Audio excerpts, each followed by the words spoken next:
Sa tuig sa pagtuo, dunay duha ka butang giawhag ni Papa Benedicto XVI aron pagpalambo sa pagtuo sa tibuok simbahan. Una ang pagtuon sa mga dokumento sa ikaduhang Konsilyo Vatikano ug ikaduha ang pagtuon sa katisismo sa simbahang Katoliko.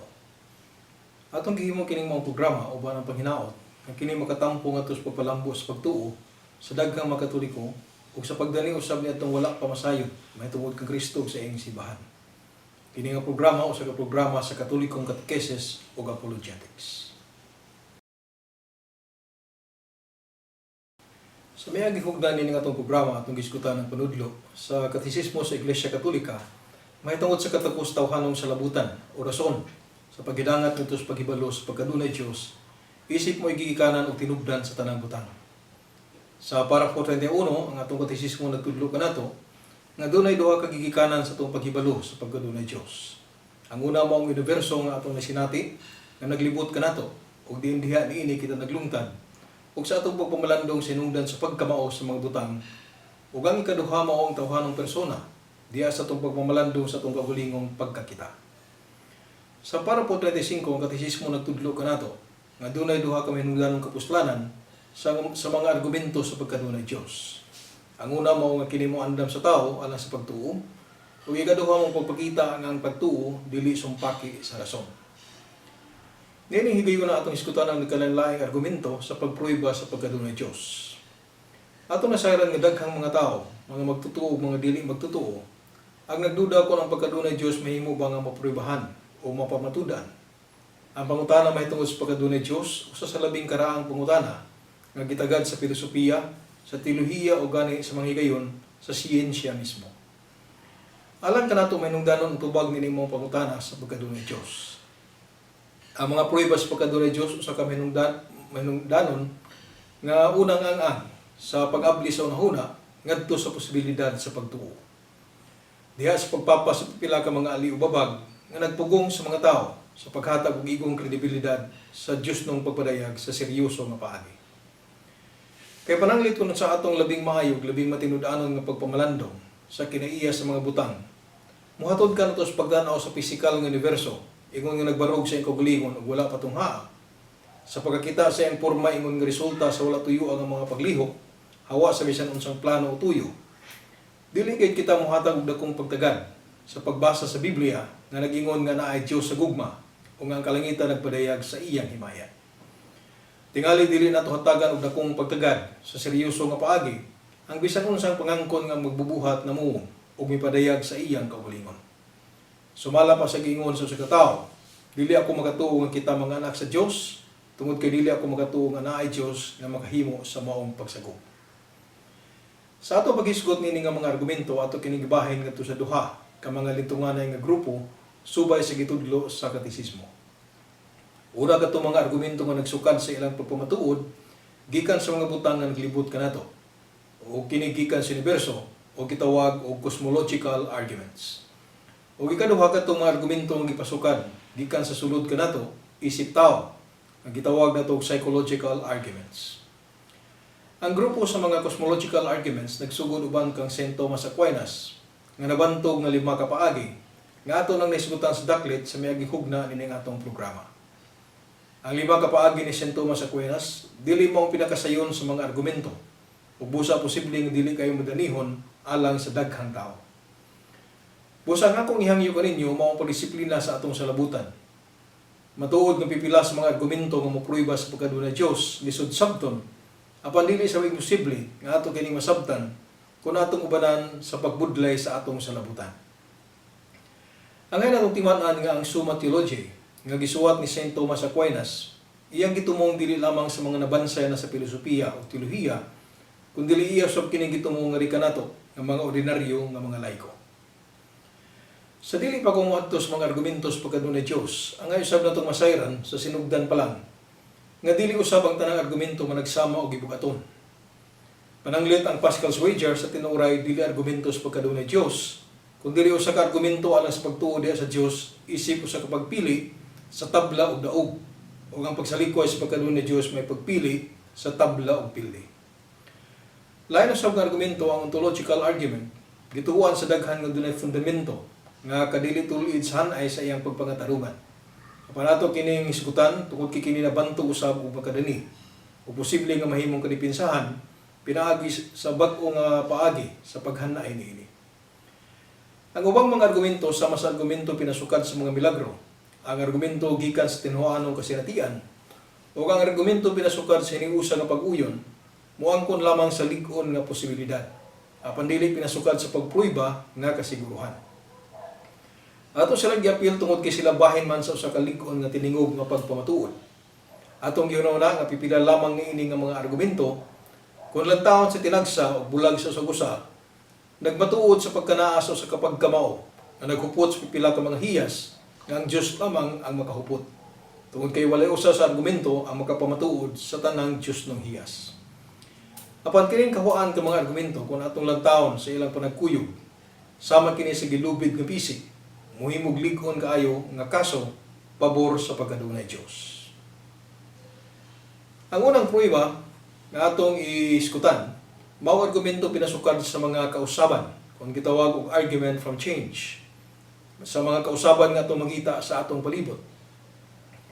Ang universo nga atong nasinati atong nasayran nga usa ka universo nga kanunay nag-usab. Ang matag usa kaniadto nagikan sa gamay kaayo nga selula nga may resulta sa pagpanamkon o bitubo kita ngadto sa pagka-fetus, ngadto sa pagkanahimugso, ngadto sa pagkamasuso, ngadto sa pagkabata, pagkabatanon, pagkahamtong ug ngadto sa pagkatiguang. Ang dakong kahoy sa baliti diha sa lasang gikan kini siya sa gamayng liso kaniadto. Ang tubig nga bugnaw kung ibutang sulod sa kaldero unya itak-ang sa buhan mo init o kung kuhaon nagikan sa buhan mo inanay na usab og kabugnaw. Ang tanang butang sa universo gikan sa dakong kabituunan sa kawanangan ngadto sa labing gamay nga mga atoms nga naggama sa tanang materya ubos siya niining kahibulungan makanunayon nagkadaiya nga matang og dili kapugngan nga pagkausap. Busa dili kalikayan ang pagpangutana sa unsang pagiha nga mahitabo ang pagkausap. Aron sa pagsaysay sa tabo sa pagkausap sa mga butang, ang bantog nga philosopher nga si Aristotle, migamit siya sa konsepto sa potensyalidad kung katakos o sa aktualidad kung pagkanaa sa akto. Kung atong gamiton ang ehemplo sa gamayng liso, ang liso anas kahimtang sa pagkagamay nga liso, apan doon na usab kini katakos aron mahimong usa ka dakong kahoy, apan wala pa kini manaa sa kahimtang sa pagkadakong kahoy. Maingon nato nga ang gamayng liso nagupot sa potensyalidad o katakos aron mahimong dakong kahoy, apan wala kini manaa sa akto sa pagkadakong kahoy. Sa higayon nga gamayng liso mutubo na ngadto sa pagkadakong kahoy, ang iyang potensyalidad kung katakos nahimo ng aktualidad kung anaa na sa akto.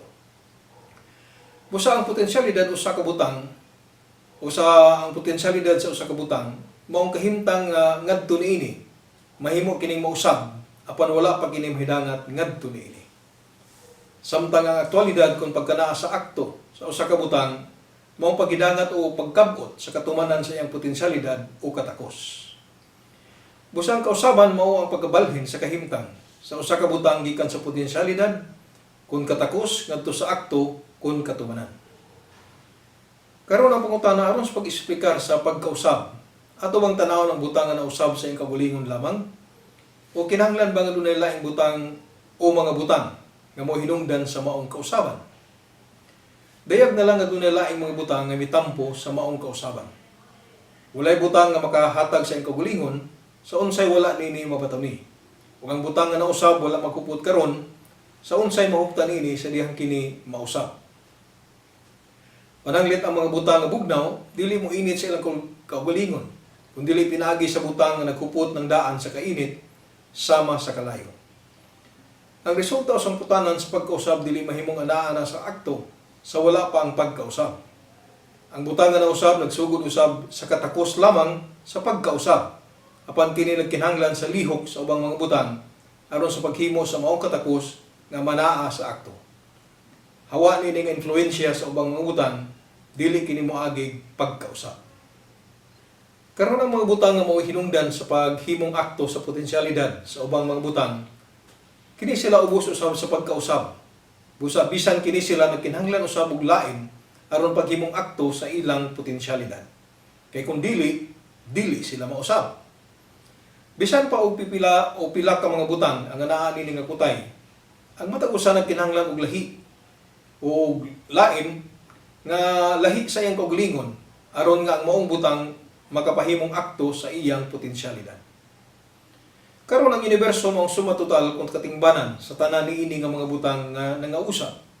Bisan unsa pa sila kadaghan ug ang tibuok universo ana sa proseso sa pagkausab. Apan sumala sa atong naiskutan sa unahan, ang pagkausab diha sa bisan unsang pagkamao nagkinahanglan og gawas sa iyang kaugalingon aron sa paghimong akto sa bisan unsang potensyalidad. Kung walay pagkamao gawas sa physical nga universo, nan walay makapahimo sa universo nga mausab. Apan aton obserbahan nga ang universo nag-usab-usab. Busa na ay pagkamao nga lahi sa universo ug ibabaw sa physical nga universo. Apan ang universo mao ang suma total sa tanang materya, luna ug panahon. Kining tulo ka mga butang nag-agad sa usag-usa.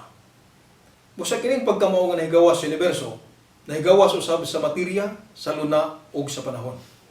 Usa kini ka walay pagkausab nga pagkamao. Kini ang walay pagkausab nga tinubdan sa kausaban sa universo o sa tanang butang nga naisulod niini.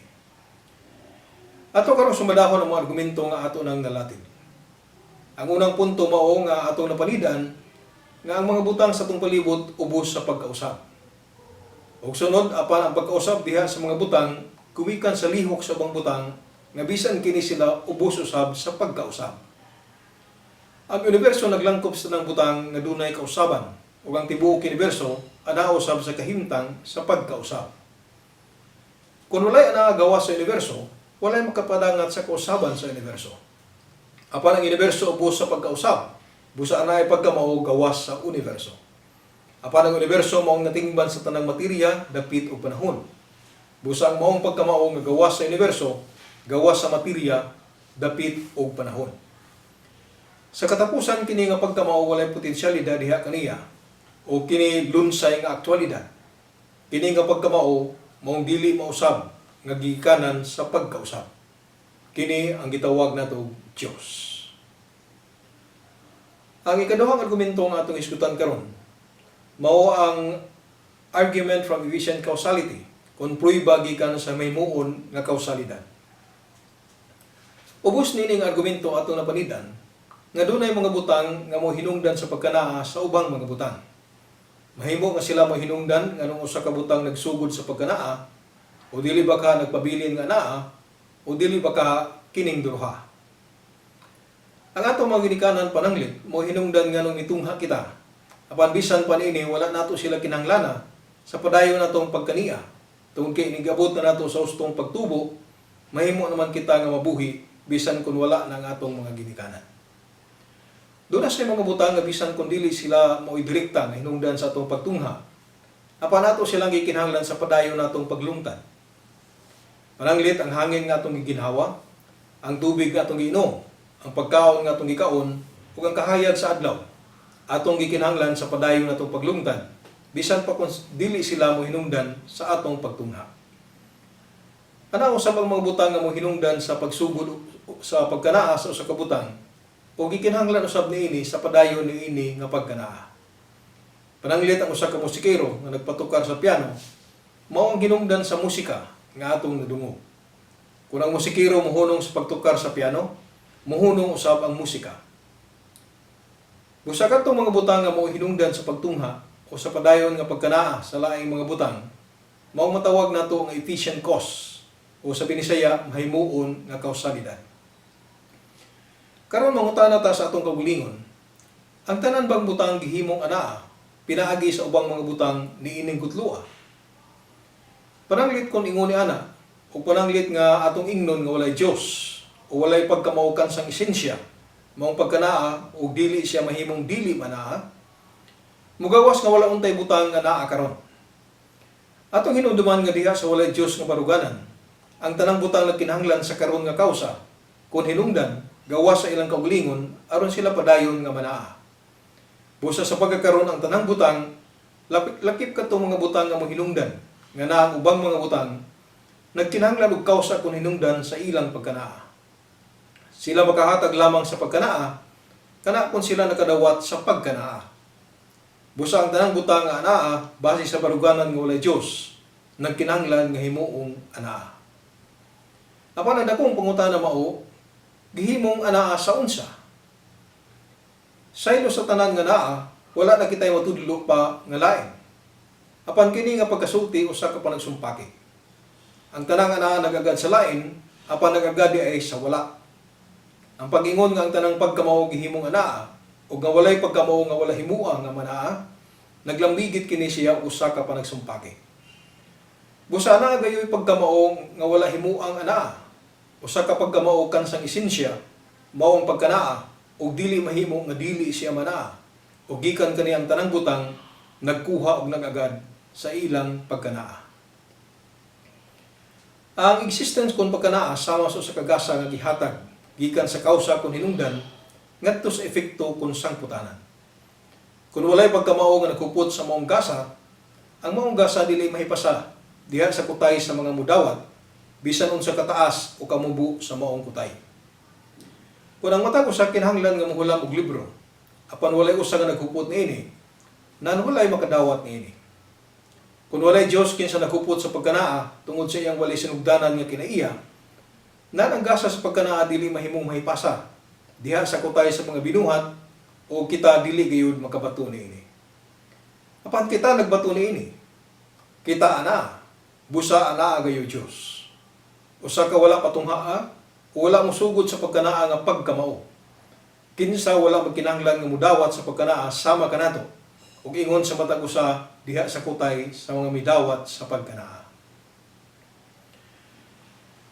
Apan nganong nagkinahanglan man ta sa wala himuang anaa nga kausa? Nganong dili man mahimo nga naay walay sinugdanan nga kutay sa mga butang nga may pahimong anaa sa usag-usa? Ang atong tubag niini mao nga pananglit hunaw-hunaw na to ang usa ka hubog. Posible nga dili siya makabarog sa kaugalingon. Apan ang grupo sa mga hubog diin ang matag sa kanila misuporta sa usa mahimong makabarog. Mahimo gani nila ang paglakaw diha sa daan. Apan angay natong bantayan nga sa ingon ana kadaghan nga mga hubog ug tungod sa wala matarog nga daan nga ilang gibarugan o gilaktan. Atong masabot sa unsang paagiha nga ang ilang pagkatumba mahimong moalkontra sa usag-usa. Og tungod niini sila makapabilin nga nagbarog. Dili na to masabtan ang ilang pagpabilin nga nagbarog kung ang dalan wala pa mosuporta kanila. Sama pananglit kung sila naglutaw pa sa hangin. Kini mohatod nato ngadto sa atong argumento. Ang mga butang dili makahimo sa pag-agad sa usag-usa sa ilang tibuok nga pagkamao. Kay kung ingon niini sila kinahanglan nga mahimo sa samang higayon nga kausa og epekto sa usag-usa. Nga si A mo hinungdan ni B, si B mo hinungdan ni C, o si C mo hinungdan ni A. Kini nga pangrason katawanan ug susama kini sa pag-ingon, nga ang kagabion mo hinungdan sa kadlawon, ug ang kadlawon mo hinungdan sa kagabion. Busang argumento pinasukad sa mahimoon nga kausalidad, yano nga mitumbok niini. Nga kung kining butanga, mahimo lamang nga manaa tungod kay anaay lain nga naghatag niini sa pagkanaa, nan kinahanglan nga naa gayo pagkamao kansang pagkanaa dili gasa. Kung dili ingon niini, ang tanang butang nagkinahanglan nga hatagan sa pagkanaa apan sa samang higayon walay anaa nga makahatag niini. O kini nagpasabot nga walay mahimong anaa o kini sumpaki sa atong nasayran. Lain pangutana atong tagdon nga may labot niini mo argumento nga kasagaran iduot nga rika nato sa ubang mga tao. Nganong dili man mahimo nga walay sinugdanan nga kutay sa mga kausa nga dunay kausa nga mula na paatras ngadto sa miluwayng kapanahunan. Sa ingon ini ang tanang butang mahimong anaa bisan pa kung ang ilang kausa wala na. Agig tuwag niini, una mo ingon kita nga ang kalam argument nga atong paghisgutan sa maabot nga hugna sa atong programa. Nagpruiba nga dili mahimong anaa ay walay sinugdanan nga kutay nga mobalik ngadto sa milabayng kapanahunan. Apan pananglit nga maong kutay posible, ang atong argumento dili kabahin sa milabayng panahon.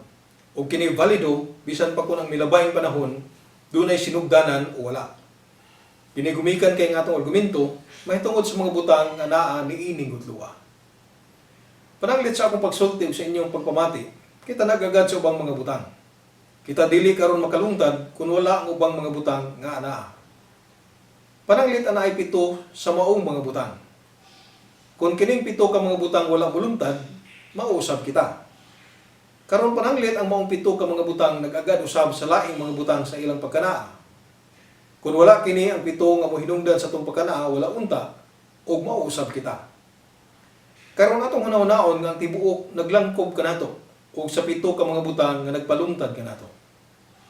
Kung wala yan aagawa sa universo, na ang universo o kita nga kabahin ini wala unta. Tungod kay ang tanan nga naa sa pagkakaron nagkinahanglan nga hatagan sa pagkanaa apan walay usa sa anaa nga makahimo nini. Apan aniya kita ug ang universo. Busag kinahanglan nga naay pagkamao gawa sa universo sa mga nag-agad nga mga butang. Pagkamao nga wala mag-agad sa lain sama kanila. Karon ato usab sumadahon ang kutay sa mga argumento nga atong naisgutan nga mao kining mosunod. Nga ato napanidan nga dunay mga butang nga mohinungdan sa pagkanaa sa ubang mga butang, sa pagsugod, sa pagpadayon sa ilang pagkanaa o dili baka gining duruha. Nga ang mga butang na himong hinungdan sa pagtungha sa ubang mga butang sa paagi nga sila usab anaa tungod sa ubang mga butang. O sa ingon ni ana ang tanang butang busa mausab ang universo nagkinahanglan og igong hinungdan sa ilang pagkanaa. Apan kung walay laing gawa sa universo, nanang tanang butang nagagad sa wala sa ilang pagkanaa o usa kini kapanagsumpaki. Busa na gayoy pagkamao gawa sa universo nga nagkupot sa igong hinungdan sa iyang pagkanaa. Ngagikan kaniya ang tanang butang bidawat sa ilang pagkanaa. Kini nga pagkamao ang gitawag natong Dios. Sa sunod nga hugna ni atong programa atong iskutan ang uban pa mga argumento sa pagkadunay Dios. Kung kamo nakauyon ini atong pamahayag, palihog og tuplok sa like button. O kung mao inyong gusto nga magsunod sa atong mga pagpahayag, mahimong sa ninyong tuplokon ang subscribe nga button. Palihog usab og paambit ini atong pamahayag, pinaagi sa share nga button. O hinawat nga kining atong pagpasabot nakapalig-on sa inyong pagtuo. Daghang salamat.